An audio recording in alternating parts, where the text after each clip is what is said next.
మరోసారి ఐబొమ్మ రవిని పోలీస్ కస్టడీకి అనుమతించింది నాంపల్లి కోర్టు.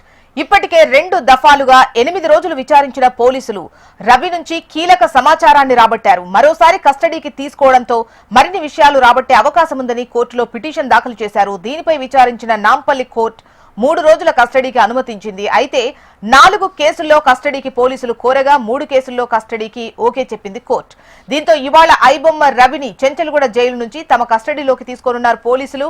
ఇక సోమవారం నాడు ఐబొమ్మ రవి బెయిల్ పిటిషన్ పై నాంపల్లి కోర్టులో వాదనలు జరగనున్నాయి. డీటెయిల్స్ మనకు అరుణ్ అందిస్తారు. అరుణ్, చేసిన ఐబొమ్మ మూవీ పైరసీలో భాగంగా అరెస్ట్ అయినటువంటి ఐబొమ్మ రవికి సంబంధించి మరొకసారి షాక్ కలిగిందని చెప్పుకోవచ్చు.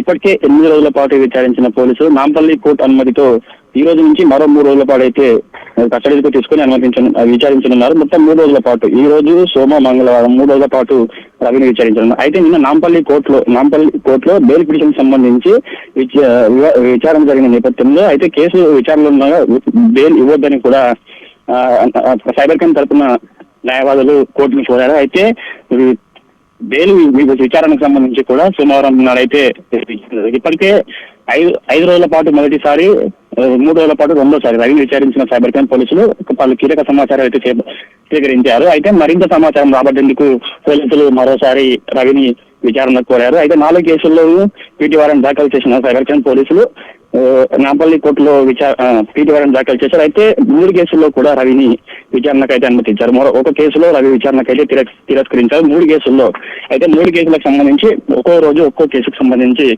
విచారణకైతే నాంపల్లి కోర్టు అనుమతించింది. ఈ నేపథ్యంలో రవి నుంచి పలు కీలక సమాచారాలు అయితే సేకరించనున్నారు. అయితే ఇప్పటికే రవి నుంచి పలు కీలక సమాచారం అయితే సేకరించారు. అయితే ముఖ్యంగా అతని అంతర్జాతీయ లావాదేవీలకు సంబంధించి వివరాలు అయితే సేకరించేందుకు ఈ 3 రోజుల పాటు విచారణ అయితే కీలకం కానుంది. మొత్తంగా దీనికి సంబంధించి కూడా ఇప్పటికే రవి నుంచి కూడా 8 రోజుల పాటు పలు కీలక సమాచారం సేకరించిన పోలీసులు మరో 3 రోజుల పాటు ముఖ్యంగా బెట్టింగ్ యాప్స్, ముఖ్యంగా 3 బెట్టింగ్ యాప్స్ అయితే ప్రకటన చేసినట్లు కూడా గుర్తించారు. బెట్టింగ్ యాప్స్ సంబంధించిన యాజమాన్యం గురించి చర్చించేందుకు, యాజమాన్యం గురించి వివరాలు సేకరించేందుకు ఈ కస్టడీ మాత్రం కీలకం కానుందని చెప్పుకోవచ్చు.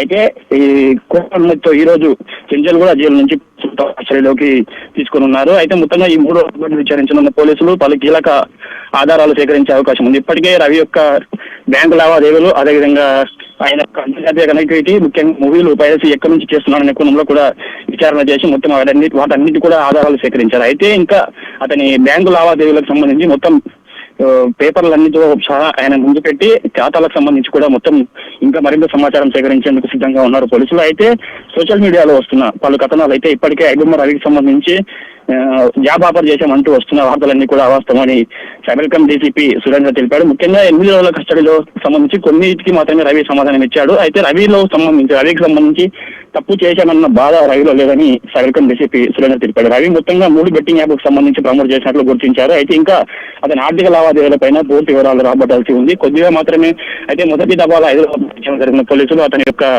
మూవీ పైరసీకి సంబంధించి ముఖ్యంగా టెలిగ్రామ్, ఐబొమ్మ, టెలిగ్రామ్ ఇంకా హిందీ వెబ్సైట్ల నుంచి కూడా సినిమాలు కొనుగోలు ఈ మొత్తం ఇంకా ఐబొమ్మ వెబ్సైట్ల ద్వారా కూడా సినిమాలన్నింటినీ కూడా పైరసీ చేసినట్లు గుర్తించారు. ముఖ్యంగా సినిమా క్వాలిటీ పెంచేందుకు అయితే కరేబియన్ దీవుల్లో ఉన్నటువంటి ఒక దీవుల్లో 20 మంది అవుట్సోర్సింగ్ ఎంప్లాయీస్ పెట్టుకుని హెచ్డి క్వాలిటీతో సినిమాలన్నింటినీ కూడా పైరసీ చేసినట్లు గుర్తించారు. కేవలం డబ్బు సంపాదించాలి, ఈజీగా మనీ సంపాదించాలనే లక్ష్యంతో ఇవన్నీ చేసినట్లు కూడా రవి ఒప్పుకున్నాడు. అయితే ఇప్పటి నుంచి కూడా ఆ 8 రోజుల విచారణలో భాగంగా తాను సినిమాలు పైరసీ చేయనని ఓన్లీ కరేబియన్ దీవుల్లో ఉంటూ ఒక హోటల్ రన్ చేసుకుంటానని కూడా పోలీసులకు చెప్పినట్లు తెలుస్తుంది. అయితే ఇప్పుడు మాత్రం ఈ 3 రోజుల విచారణలో మాత్రం ముఖ్యంగా 3 బెట్టింగ్ యాప్స్ సంబంధించి ప్రకటనలు ఐబొమ్మ అండ్ పప్పం వెబ్సైట్లలో ప్రకటన చేసినట్లు గుర్తించిన నేపథ్యంలో ఆ 3 వెబ్సైట్లకు సంబంధించి కూడా బెట్టింగ్ యాజమాన్యానికి సంబంధించిన వివరాలు కాబట్టి ఎందుకైతే ఈ 3 రోజుల విచారణ కీలకం కానుందని చెప్పుకోవచ్చు.